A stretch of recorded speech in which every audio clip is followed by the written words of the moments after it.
Lesson 1 आप लोग प्रकाश का परावर्तन पढ़ चुके हैं। अब हम लोग लेसन 2 पढ़ेंगे, प्रकाश का अपवर्तन। तो प्रकाश का अपवर्तन क्या होता है इसको ध्यान से समझिएगा। प्रकाश का परावर्तन में आपने सीखा था कि जब प्रकाश किसी वस्तु पे टकराता है तो वो उससे टकरा करके कहाँ लौट जाता है, वापस लौट जाता है। तो इसको हम लोग क्या कहते हैं, प्रकाश का परावर्तन। लेकिन प्रकाश का अपवर्तन में क्या होता है, यहाँ पे माध्यम 2 गो होता है और दोनों में प्रकाश का चाल भी भिन्न भिन्न हो सकता है, ये बात याद रहे। तो इसमें क्या होता है, जब प्रकाश, ये मान के चलिए प्रकाश है, जब प्रकाश एक माध्यम में आता है तो प्रकाश का परावर्तन का नियम कहता है कि वो वापस लौट जाएगा। लेकिन प्रकाश का अपवर्तन का नियम कहता है कि जब प्रकाश एक माध्यम से दूसरे माध्यम में प्रवेश करता है तो वो उसी इस तरह जाना चाहिए उसको, लेकिन वो इस तरह से नहीं जा करके, ये अभिलंब हमने खींचा, ये अभिलंब है, ये इस तरह से नहीं जा करके अपना दिशा में क्या कर लेता है, परिवर्तन कर लेता है। या तो इधर उठ जाएगा या तो इधर मुड़ जाएगा। बात समझ में आया? उसको हम लोग आगे पढ़ेंगे। इसी घटना को हम क्या कहते हैं, प्रकाश का अपवर्तन। इसका एग्जाम्पल से आप अच्छे से समझ जाइएगा। जब आप पैर में पानी के मतलब पानी में जब आप अपना पैर को डालते हैं तो आपका पैर हल्का सा उठा हुआ लगता है ना, तो वहाँ पे क्या हो रहा है, प्रकाश का अपवर्तन हो रहा है। जब आप गिलास में किसी सिक्का को डालते हैं तो वो सिक्का मतलब ऊपर उठा हुआ लगता है, नहीं लगता है, ऊपर उठा हुआ लगेगा। बाल्टी में जब आप पानी भरते हैं तो बाल्टी का गहराई कम लगता है ना। जब आप गिलास में पेंसिल डालते हैं तिरछा करके, सीधा नहीं तिरछा, तो वो हल्का सा वो टेढ़ा लगता होगा, बीच से लगता है कि नहीं। तो ये सब जो घटना है ये सब किसके अंतर्गत आता है, तो प्रकाश का अपवर्तन के अंतर्गत आता है। बात समझ में आया? अब जो प्रकाश आएगा उसको कौन सा किरण बोलेंगे, कौन सा, आपतित किरण। जो किरण जाएगा उसको अपवर्तित, इसमें क्या बोल देंगे, अपवर्तित। उसमें क्या बोलते थे, परावर्तित, लेकिन इसमें हमको क्या बोल देना है, अपवर्तित। बात बुझे? तो दिक्कत है यहाँ तक में किसी को, और बाकी सब सेम रहेगा। इसको क्या बोलेंगे, अभिलंब, सॉरी आपतन बिंदु, आपतन बिंदु। ठीक है, यहाँ तक में किसी को कोई दिक्कत है? ये मेरा आपतन कोण हो जाएगा, ये मेरा अपवर्तन कोण हो जाएगा। यहाँ तक में किसी को कोई कष्ट? कैसे बोलना है इसका डेफिनेशन, उसको ध्यान से समझिए। प्रकाश का अपवर्तन क्या है, तो इसमें लिखिएगा, जब प्रकाश एक माध्यम से दूसरे माध्यम में प्रवेश करती है तो उसके दिशा में परिवर्तन हो जाता है। प्रकाश की इस घटना को प्रकाश का अपवर्तन कहते हैं। समझ में आया? दिक्कत है किसी को? क्या बोले हम, जब प्रकाश एक माध्यम से दूसरे माध्यम में प्रवेश करती है तो उसका दिशा में परिवर्तन हो जाता है। प्रकाश की इस घटना को क्या कहते हैं, प्रकाश का अपवर्तन कहते हैं। हो जाएगा, लिखिए। जब प्रकाश एक माध्यम से दूसरे माध्यम में प्रवेश करती है, जब प्रकाश एक माध्यम से दूसरे माध्यम में प्रवेश करती है, जब प्रकाश एक माध्यम से दूसरे माध्यम में प्रवेश करती है तो उसके दिशा में परिवर्तन हो जाता है, तो उसके दिशा में परिवर्तन हो जाता है, तो उसके दिशा में परिवर्तन हो जाता है। चलिए जल्दी से बना लीजिए इसको। अब इसमें नियम लिखिए, इसमें लिखिए, प्रकाश का अपवर्तन का 2 नियम होता है। लिखिए, प्रकाश का अपवर्तन का 2 नियम होता है। प्रकाश का अपवर्तन का 2 नियम होता है। लिखे, पहला नियम तो वही होगा जो आपका परावर्तन का था। तो क्या था परावर्तन का, चलिए बोर्ड देखेगा सब बच्चा। आपतित किरण, अपवर्तित किरण और आपतन बिंदु पर डाला गया अभिलंब तीनों एक ही समतल में होता है। बात समझ में आया? तो ये तो सेम है, आपका जो परावर्तन में था वही आपका अपवर्तन में है। क्या बोले हम, आपतित किरण, अपवर्तित किरण और आपतन बिंदु पर खींचा गया लंब तीनों एक ही समतल में होता है। समझ में आया? दूसरा नियम कहता है कि जो आपतन कोण का जया होगा और अपवर्तन कोण का जया होगा, इसको मतलब क्या हुआ समझिएगा। आपतन कोण का जया मतलब साइन आई और इसका साइन आर, तो ये दोनों क्या होगा, एक नियतांक होगा। एक क्या होगा, नियतांक होगा। बात समझे? मतलब दोनों का अनुपात एक क्या होगा, कांस्टेंट होगा। बात समझ में आ रहा है हम क्या बोल रहे हैं? परावर्तन का दूसरा नियम कहता है कि आपतन कोण की जया और अपवर्तन कोण की जया क्या होगा, एक अनुपात का एक नियतांक होगा। बस समझ में आया? दिक्कत है किसी को? कैसे इसको लिखना है फिर से समझिए। सबसे पहले लिखिएगा आपतित किरण, अपवर्तित किरण और आपतन बिंदु पर खींचा गया अभिलंब तीनों एक ही समतल में होता है। दूसरा नियम क्या कहता है, आपतन कोण की जया और अपवर्तन कोण की जया का जो अनुपात होता है वो एक नियतांक होता है। समझ में आया? याद हुआ? लिखिए पहला नियम लिखिए, आपतित किरण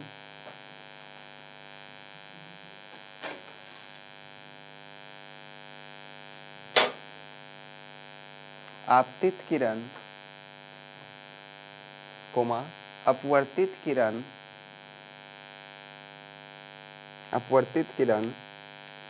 और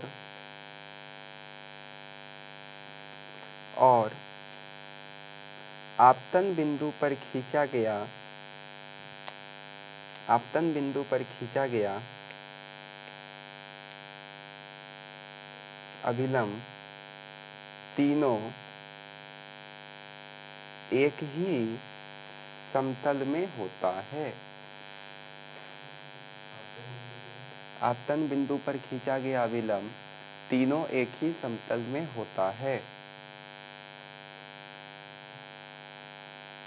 हो गया?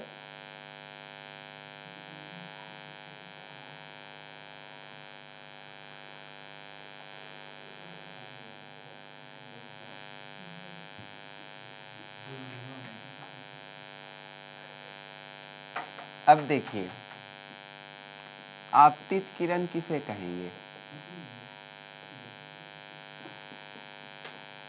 अपवर्तित किरण किसे कहेंगे, अभिलंब, आपतन बिंदु, आपतन कोण, परावर्तन कोण, सॉरी अपवर्तन कोण। तो देखिए इसमें आप इसका इसका इसका इसका और इसका खुद से आप बता सकते हैं क्योंकि आप परावर्तन में पढ़े ही हैं। तो आपतित किरण क्या हो जाएगा, तो किसी माध्यम पर पड़ने वाले प्रकाश को क्या कहते हैं, आपतित किरण। किसी माध्यम पर पड़ने वाले प्रकाश को क्या कहते हैं, आपतित किरण। किसी माध्यम पर पड़ने वाले प्रकाश को क्या कहते हैं, आपतित किरण। किसी माध्यम पर पड़ने वाले प्रकाश को क्या कहते हैं, आपतित किरण। वह किरण जो क्या हो जाए, अपवर्तित हो जाए, अपने दिशा को बदल ले, उसको क्या कहेंगे, अपवर्तित किरण। वह किरण जो अपने दिशा को बदल ले उसे क्या कहेंगे, अपवर्तित किरण। वह किरण जो अपनी दिशा को बदल ले उसे क्या कहेंगे, अपवर्तित किरण। बुझ रहे हैं? उसके बाद अभिलंब किसको कहेंगे बताइए।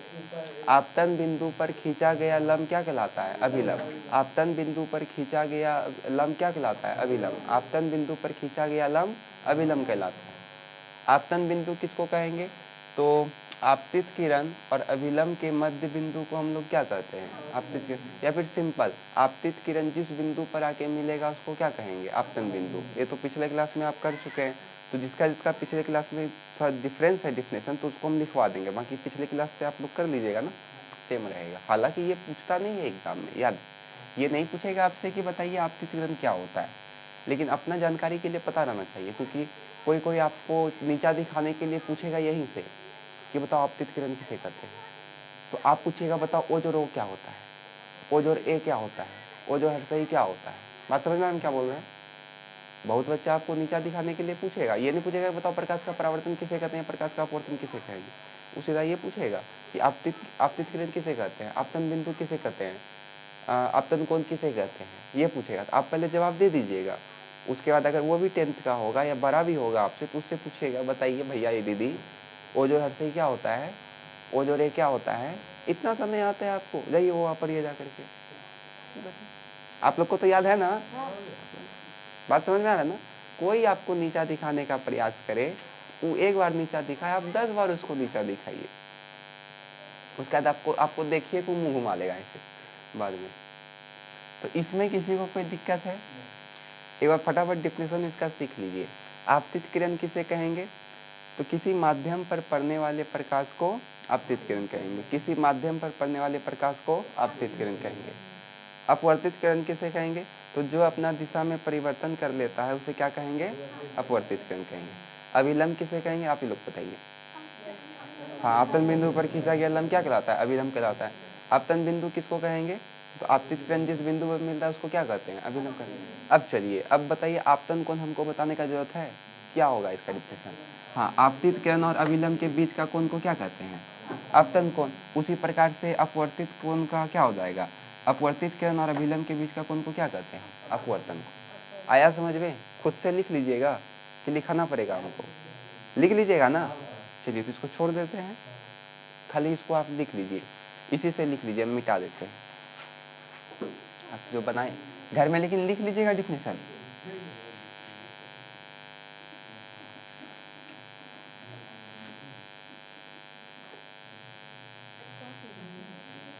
वहाँ दिख रहा ना उसमें बिंदु। अगला हेडिंग दीजिए।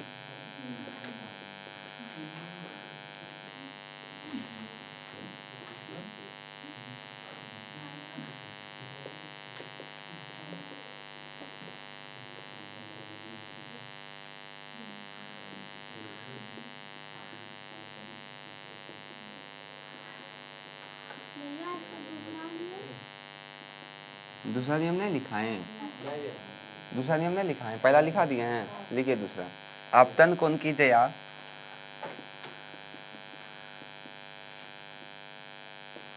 आपतन कोण की जया तथा अपवर्तन कोण की जया का अनुपात एक नियतांक होता है।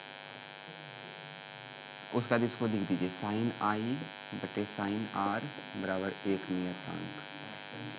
आपतन कोण की जया आधा जो योग में आका जया और अपवर्तन कोण की जया का अनुपात एक नियतांक होता है। का अनुपात आपतन कोण की जया और अपवर्तन कोण की जया का अनुपात एक नियतांक होता है। इसको लिखिए।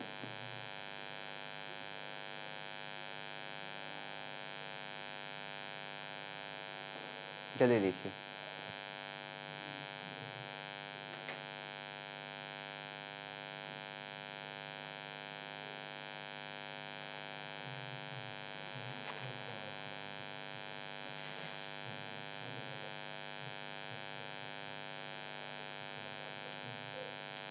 हो गया?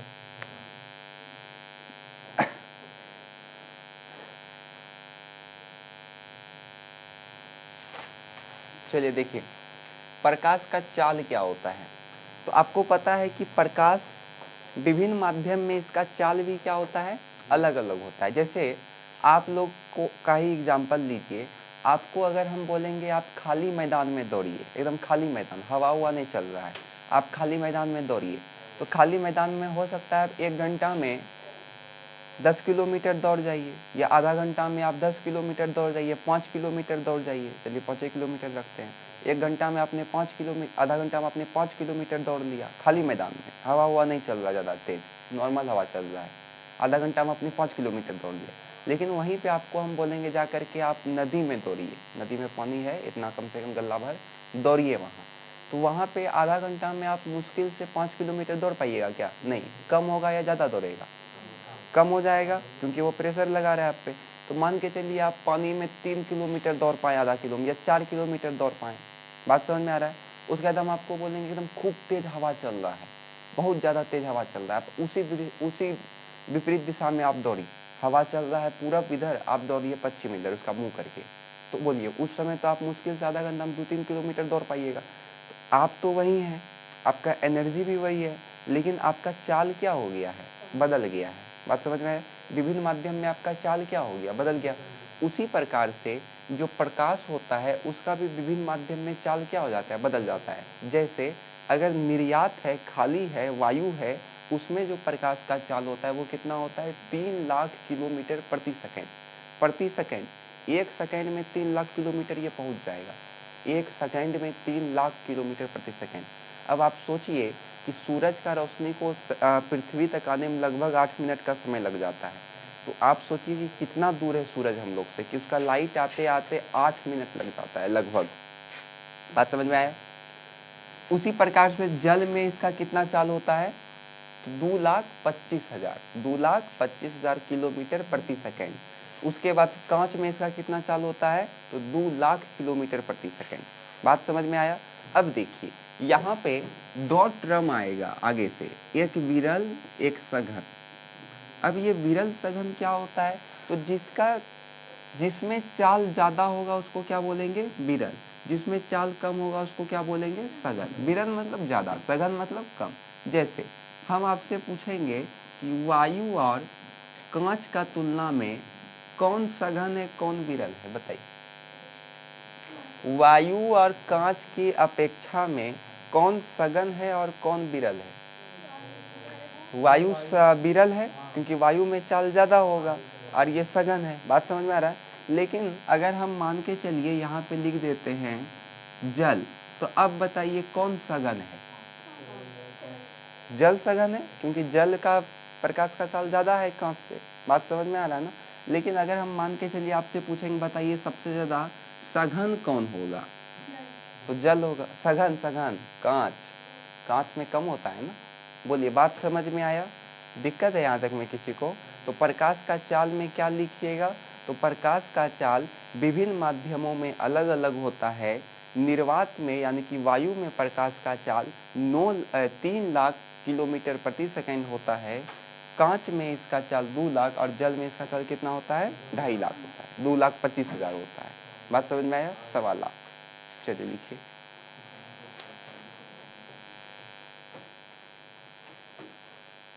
विभिन्न माध्यमों में प्रकाश का चाल भिन्न भिन्न होता है।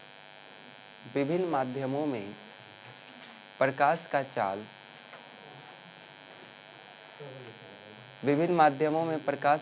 भिन्न भिन्न होता है।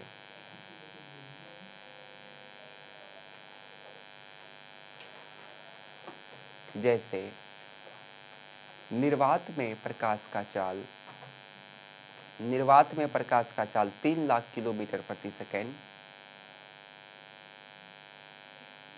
निर्वात या वायु में प्रकाश का चाल 3 लाख किलोमीटर प्रति सेकेंड, कोमा जल में 2,25,000 किलोमीटर प्रति सेकेंड।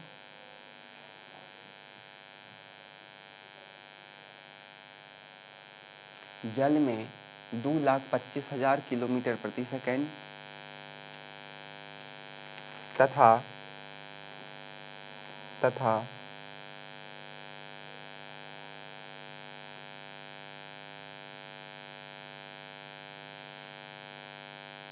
कांच में 2 लाख किलोमीटर प्रति सेकेंड होता है। कांच में 2 लाख किलोमीटर प्रति सेकेंड होता है।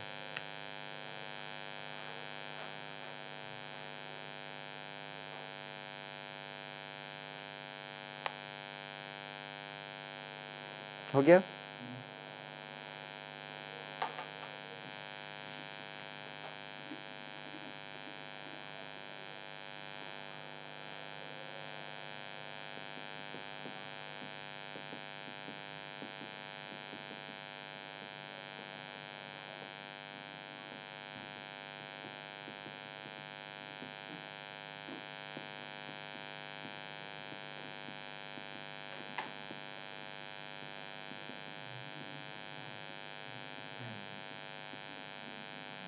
देखिए, जब प्रकाश विरल माध्यम से सघन माध्यम में प्रवेश करेगा, तो सबसे पहले हम एक अभिलंब खींच लेते हैं। तो ये देखिए, ये कौन सा किरण? आपतित किरण। जाना चाहिए तो इसको ऐसे, लेकिन ये ऐसे जाएगा क्या? नहीं जाएगा। तो अब कौन पट्टी ई मुड़ेगा? ई पट्टी मुड़ेगा या ई पट्टी मुड़ेगा? नहीं, कोई जरूरी नहीं है कि उधर मुड़ेगा, इधर भी मुड़ सकता है। नहीं, इधर भी कैसे मुड़ जाएगा? इसी के लिए एक नियम होता है। कि जब प्रकाश विरल माध्यम से सघन माध्यम में जाएगा तो वो अभिलंब की ओर मुड़ जाएगा। देखिए ये अभिलंब है ना, तो ये अभिलंब की ओर क्या हुआ, मुड़ गया। बात समझ में आया। लेकिन जब प्रकाश सघन, अब ये कौन सा माध्यम है, सघन, और ये विरल, तो जब प्रकाश सघन माध्यम से विरल माध्यम में जाएगा, जाना चाहिए तो था इसको ऐसे, तो ये अब ऐसे नहीं जा करके अब क्या हो जाएगा, अभिलंब से दूर हट जाएगा। बात समझ में आया, दिक्कत है किसी को। अब इसको एक हम ट्रिक के सहायता से आपको याद करवा देते हैं, क्योंकि ये अक्सर सबको भूल जाता है। तो देखिए विरल मतलब आप क्या समझ रहे हैं, ताकतवर, और सघन मतलब क्या समझ रहे हैं, कम, कमजोर। बात समझे। और अभिलंब समझ लीजिए फ्री वाला रेस्टोरेंट है, जो खा सकता है वहाँ जा करके। बात मुझे, फ्री वाला रेस्टोरेंट है और ये सब आदमी है, तो मान के चलिए विरल है, ताकतवर है, कि गया भंडारा में लाइन में लगा, लाइन तोड़ करके कहाँ आ गया, मतलब आगे आ गया। बात समझे। भंडारा से आपको अच्छा से याद रहेगा, भंडारा में गया, लाइन लगा रहता है ना, तो पीछे आप लगे हुए हैं, आप हैं ताकतवर, तो आप आगे बढ़ते बढ़ते बढ़ते अपना लाइन तोड़ करके कहाँ आ गए, इस भोजोला के पास आ गए। बात बुझे। अब सघन मतलब कमजोर, तो आप कमजोर हैं, तो आपको धीरे धीरे इधर आना चाहिए ना, लेकिन आपको धक्का मारते मारते मारते भगा दिया उधर। तो अब याद रहेगा ना। तो विरल से सघन में आएगा तो अभिलंब की ओर मुड़ेगा या दूर हटेगा, मुड़ेगा। सघन से विरल में आएगा तो अभिलंब की ओर मुड़ेगा या दूर हटेगा, दूर हटेगा। याद रहेगा। हम इसका नाम नहीं लिखेंगे, क्योंकि नाम आपको खुद से लिखना है, आई मत सोचिए कि नाम नहीं लिखेंगे। और पहला, दूसरा बात, आप जो एग्जाम में आएगा कि प्रकाश का अपवर्तन से आप क्या समझते हैं, तो वो वाला जो आपने फिगर बनाया था वो तो बात की बात है, लेकिन ये दोनों बनाना पड़ेगा आपको, छोटा छोटा करके, एक साइड में इसको बना दीजिएगा, एक साइड में इसको बता दीजिएगा। बात समझ में आया। पूरा लिखना नहीं है, केवल चित्र ये वाला 200 बना दीजिएगा, ठीक है। तो क्या लिखेंगे इसमें हम लोग, तो जब प्रकाश विरल माध्यम से सघन माध्यम में प्रवेश करता है तो अभिलंब की ओर मुड़ जाता है। इसमें क्या लिखेंगे, जब प्रकाश सघन माध्यम से विरल माध्यम में जाता है तो दूर हट जाता है। बात समझ में आया। लिखिए, पहला हेडिंग दिए, इसमें लिखिए जब प्रकाश विरल माध्यम से सघन माध्यम में प्रवेश करता है, जब प्रकाश विरल माध्यम से सघन माध्यम में प्रवेश करता है तो वह अभिलंब की ओर मुड़ जाता है, तो वह अभिलंब की ओर मुड़ जाता है। जब प्रकाश विरल माध्यम से सघन माध्यम में प्रवेश करता है, विरल माध्यम से सघन माध्यम में प्रवेश करता है तो वह अभिलंब की ओर मुड़ जाता है, तो वह अभिलंब की ओर मुड़ जाता है। चलिए ये वाला फिगर बना दीजिए, और दूसरा का आपने लिख दीजिए, खाली सघन कर दीजिए और उल्टा दीजिए खाली, तो वह अभिलंब की ओर मुड़ जाता है। उसका फिगर बनाइए।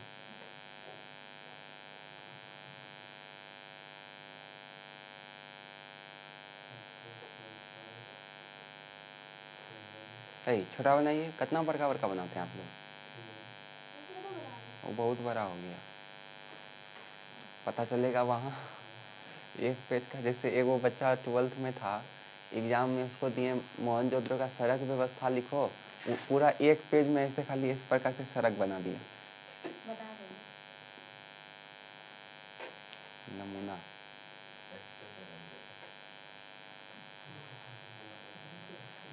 हो गया। अंधेरा ऊपर वाला नहीं दिख रहा है, नीचे वाला ऊपर वाला बना है, नीचे वाला बोले हैं अभी बनाने, पराग देंगे आधा दिखता है, बनाइए ना मेरे पास है। ये फिगर देख के बनाने का है, अभी तक याद नहीं हुआ है, बनाइए। बगल से देख के नहीं बना सकते हैं, तो हम कैसे बनाए? गप नहीं। चलिए दूसरा का लिखिए, इसमें क्या लिखिएगा बताइए तो। इसमें लिखिएगा जब प्रकाश सघन माध्यम से विरल माध्यम में जाती है तो अभिलंब से दूर हट जाती है, उसका फिगर बना दीजिए, लिखिए अपने से।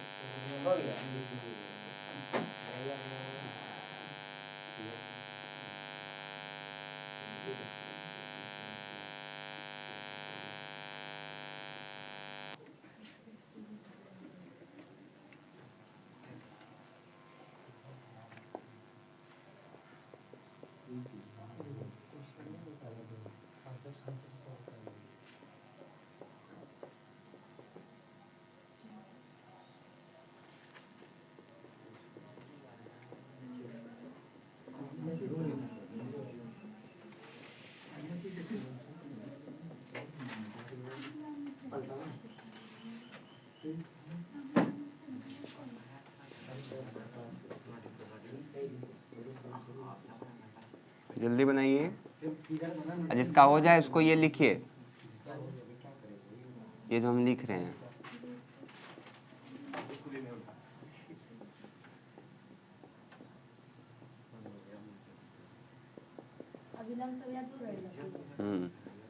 अविलंब से दूर हट जाती है।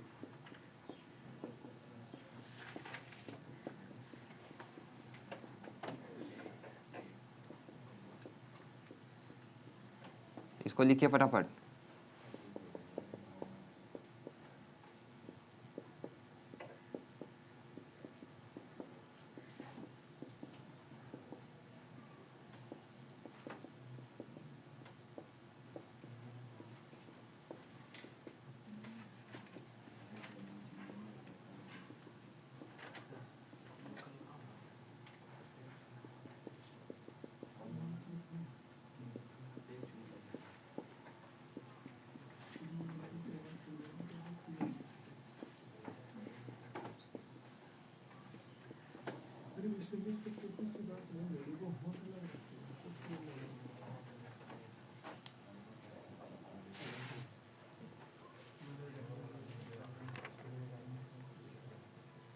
हो गया?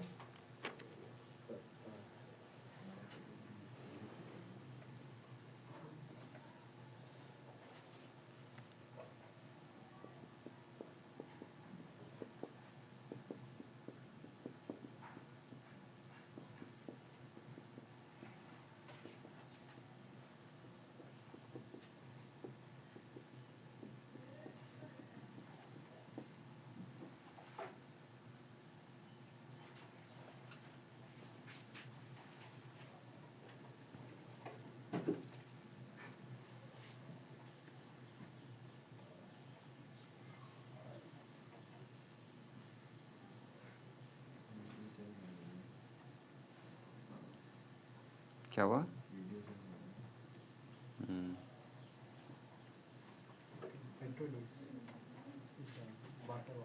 जल्दी लिखिए।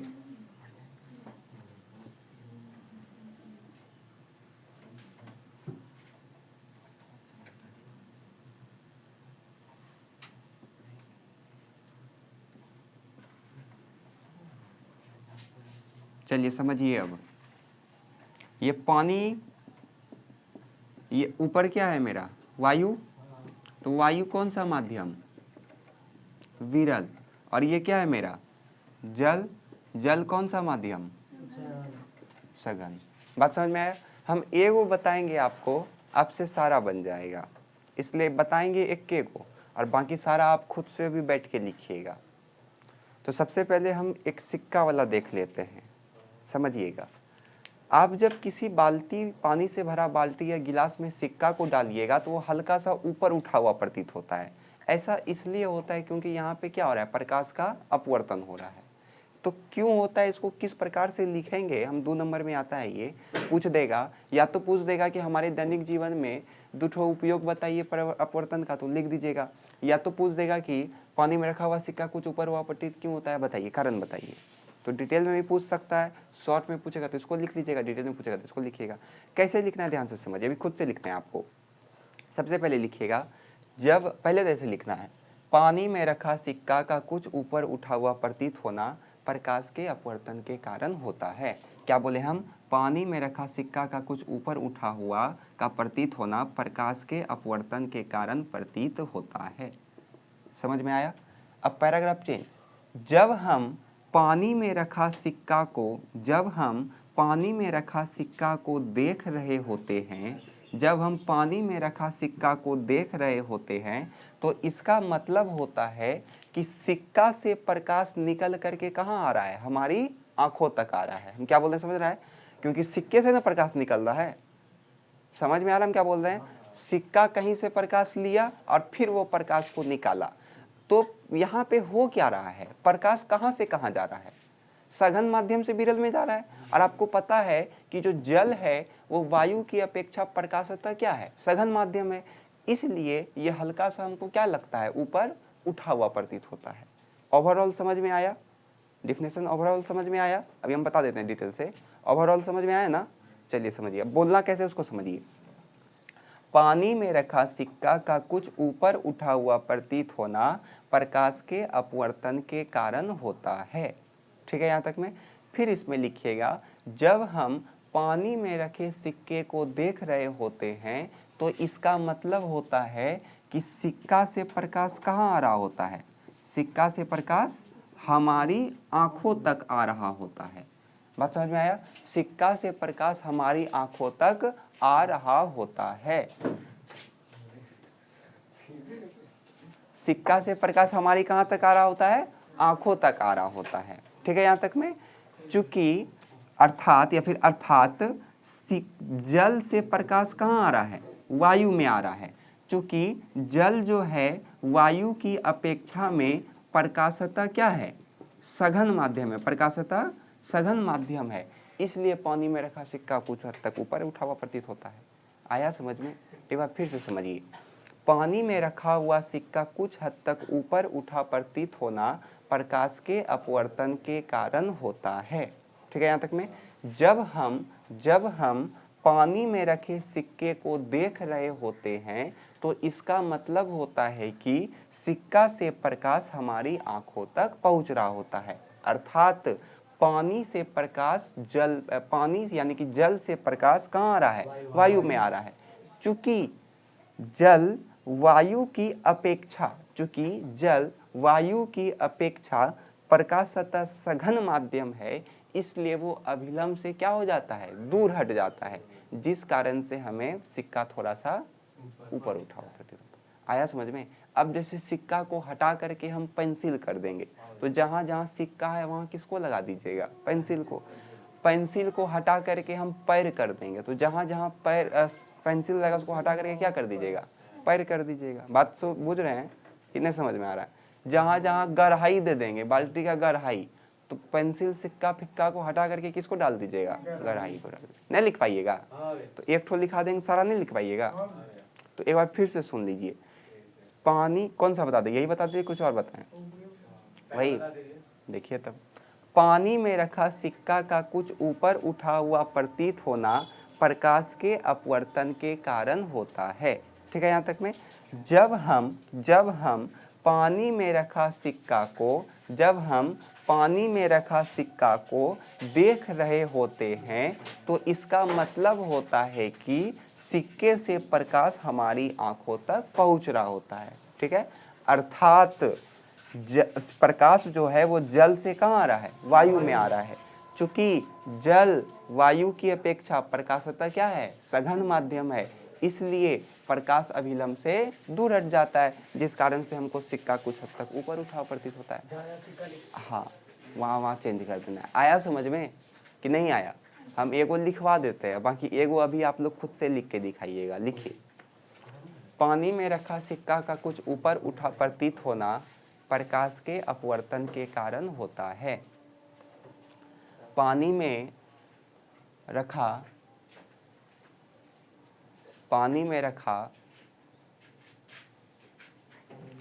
सिक्का का कुछ ऊपर उठा हुआ प्रतीत होना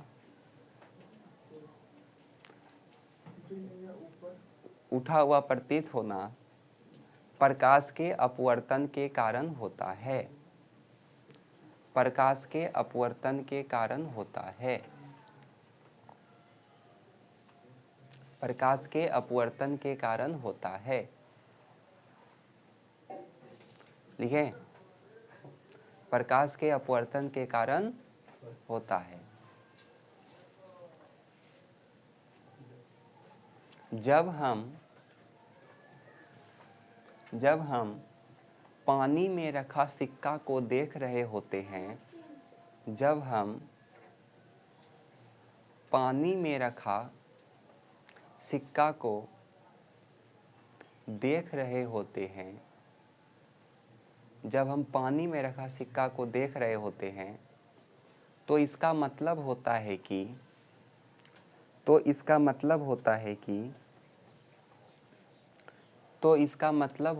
कि सिक्का से प्रकाश हमारी आंखों तक पहुंच रहा होता है। सिक्का से प्रकाश हमारी आंखों तक पहुंच रहा होता है। सिक्का से प्रकाश हमारी आंखों तक पहुंच रहा होता है। अर्थात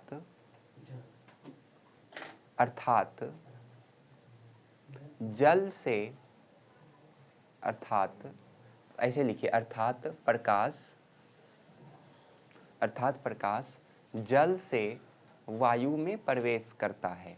अर्थात प्रकाश जल से वायु में प्रवेश करता है।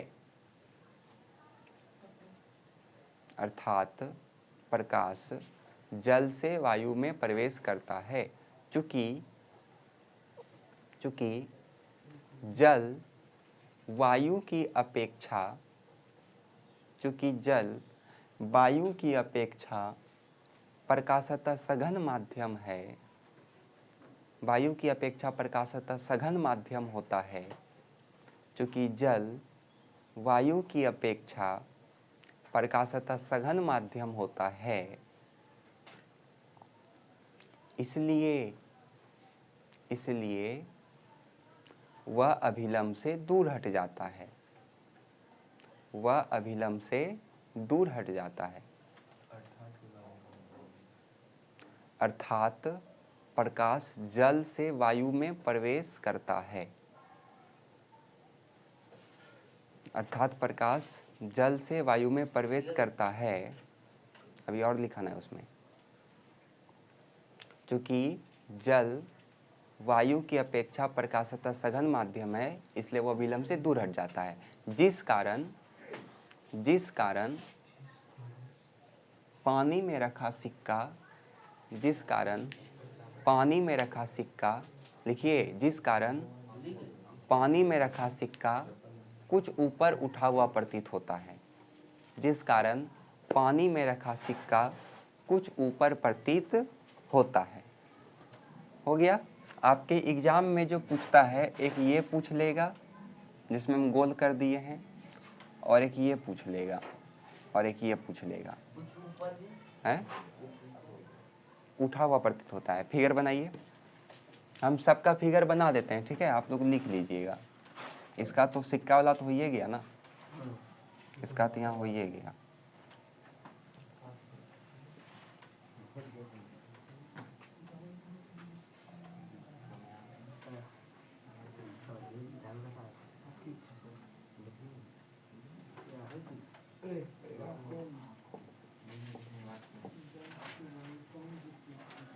बाल्टी लग रहा है ये?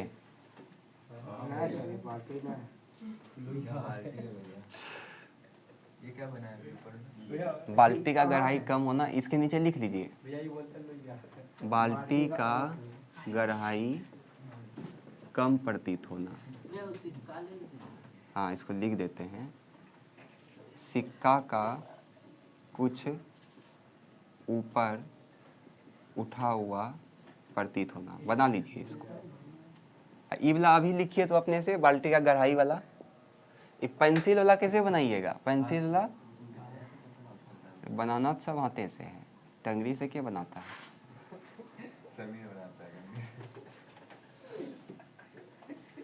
ये पेंसिल हुआ, ये हल्का सा लग। अप्सरा लिख दीजिए ना भैया, समझ जाएगा। क्यों प्रमोशन करें हम किसी ब्रांड का? पेंसिल लग रहा है ये? पेन भी लग सकता है, जो भी रहे, पेन पेंसिल। अब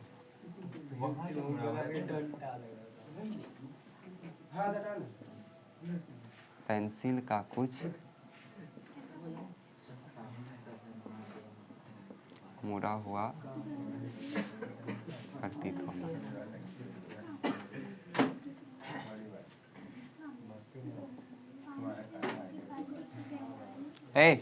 सबका फिगर बना लीजिएगा। हम बना दिए। अब पैर वाला कैसे बनाइएगा? गोल रख के नहीं बनाइएगा।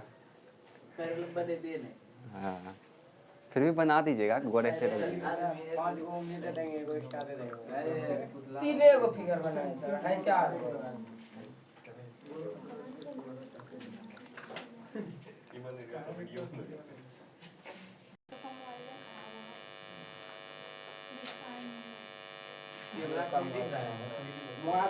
चलिए समझिए। ए अब नहीं बोले, अब बस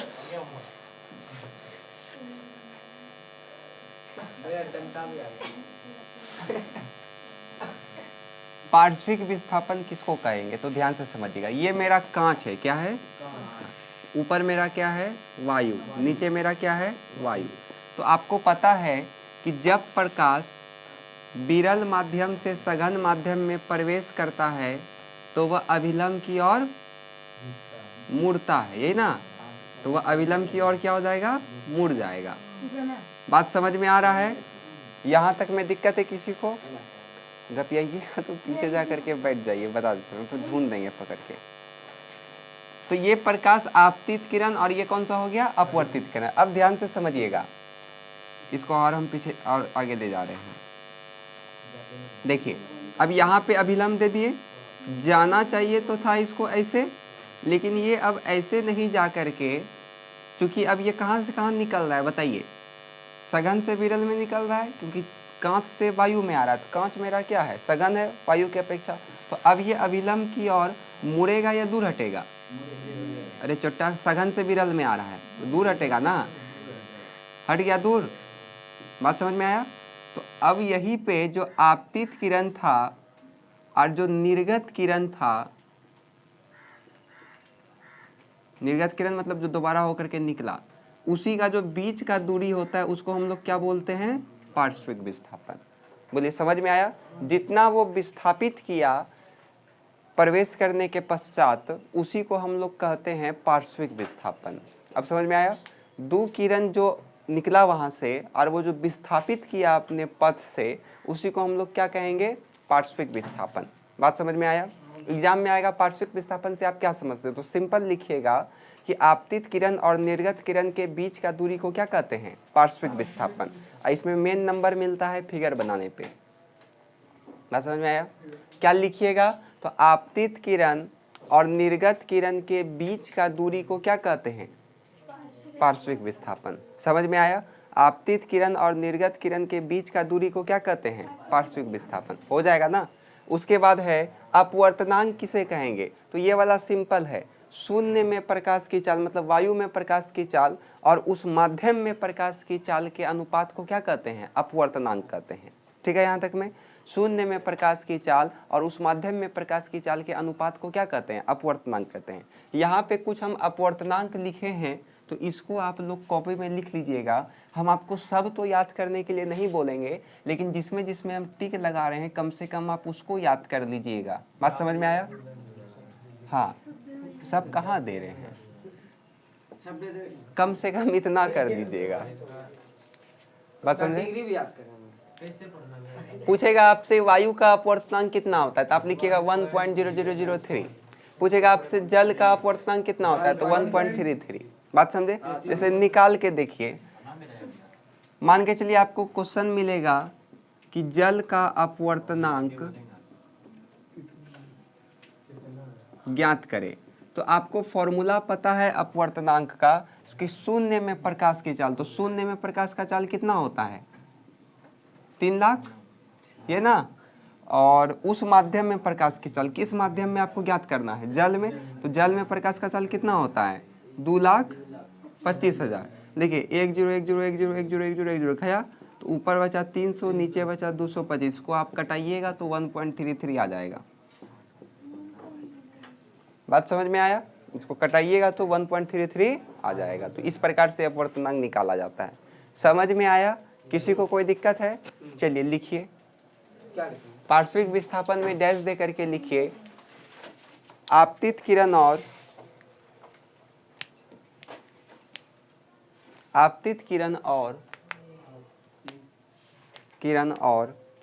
निर्गत किरण के बीच की दूरी को, आपतित किरण और निर्गत किरण के बीच की दूरी को पार्श्विक विस्थापन कहते हैं। पार्श्विक विस्थापन कहते हैं। पार्श्विक विस्थापन कहते हैं। चित्र बना लीजिएगा। अगला लिखिए अपवर्तनांक। अपवर्तनांक लिख करके डैश दीजिए, इसमें लिखिए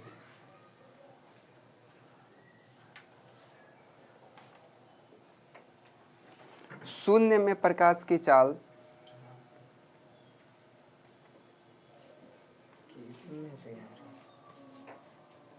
शून्य में प्रकाश की चाल तथा उस माध्यम में प्रकाश की चाल के अनुपात को शून्य में प्रकाश की चाल तथा उस माध्यम में प्रकाश की चाल के अनुपात को अपवर्तनांक कहते हैं। इसको बना लीजिए, इसको लिख लीजिएगा फॉर्मूला। शून्य में प्रकाश की चाल और उस माध्यम में प्रकाश की चाल के अनुपात को और उस माध्यम में प्रकाश की चाल के अनुपात को अपवर्तनांक कहते हैं। इसको लिख लीजिए, फॉर्मूला लिख लिए। अब इसको आप पूरा लिख लीजिएगा, ठीक है। और इसको लिखिए, जल का अपवर्तनांक ज्ञात करें। लिखिए इसको, जल का अपवर्तनांक ज्ञात करें। इसको लिखने के लिए जगह छोड़ दीजिए आप, अभी थोड़ा देर में लिख लीजिएगा। इसको लिखिए हेडिंग, जल का अपवर्तनांक ज्ञात करें। जल का अपवर्तनांक ज्ञात करें, लिखे। चलिए इसमें लिखिए, फॉर्मूला लिखिए। इसमें पहले ये वाला फॉर्मूला यहाँ लिख दीजिए, उसका इसको पूरा लिखिए। जैसे किया। हाँ, पहले ये वाला फॉर्मूला लिखिए, उसका इसको लिखिए। आप लोग घर में कांच का निकाल लीजिएगा, कांच का अपवर्तनांक नहीं निकलेगा, निकाल लीजिएगा खुद से। चलिए उतार लीजिए इसको जल्दी से। ये छूट गया। अच्छा लिखिए, अपेक्षिक अपवर्तनांक क्या होता है, हेडिंग दीजिए। देखिए, दो माध्यमों का जो निरपेक्ष अपवर्तनांक होगा उसी का अनुपात को हम लोग अपेक्षिक अपवर्तनांक कहते हैं। लिखिए, दो माध्यमों के अपेक्षिक अपवर्तनांक में डैश दे करके लिखिए, दो माध्यमों के निरपेक्ष अपवर्तनांक के अनुपात को दो माध्यमों के निरपेक्ष अपवर्तनांक के अनुपात को निरपेक्ष अपवर्तनांक के अनुपात को आपेक्षिक अपवर्तनांक कहते हैं। चलिए थोड़ा जल्दी से आप लोग उतारिए अब जो वहाँ लिखा हुआ है।